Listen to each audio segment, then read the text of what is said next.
Hello friends, welcome to our channel. சிறுகடிக்கு ஆசையில் விஜயை வந்து கத்திக்கிட்டே இருக்காங்க. மீனா காஃபி போடுற எவ்வளோ நேரம் ஆச்சு, இன்னுமா வர்ற அப்படிங்கிறாங்க. நேரம் வந்து அண்ணாமலை வராரு. நீ எவ்வளோ நேரம் கத்தினாலும் அவள் வரமாட்டா, அவள் இப்போ வந்து தொழிலதிபர் ஆகிட்டா அப்படின்னு சொல்கிறாங்க. என்னது அப்படிங்கிறாங்க. ஆமாம், அவள் காலையில் எந்திச்சி பூ அங்கே கடைக்கு போயிட்டால அப்படிங்கிறாங்க. அப்போ இங்கே இல்லை யார் செய்கிறதுன்னு நீ போடுன்னு. என்னது நான் போடுவா காஃபி? ஆமாம், இத்தனை நாள் நீ தானே போட்ட. அது போட்டேன்.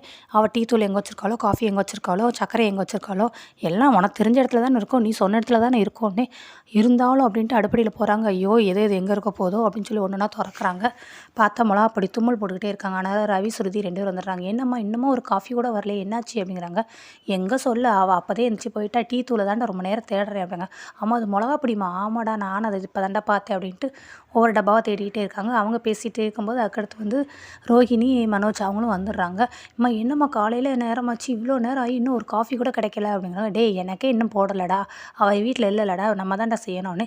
அம்மா ரோஹிணி, நம்ம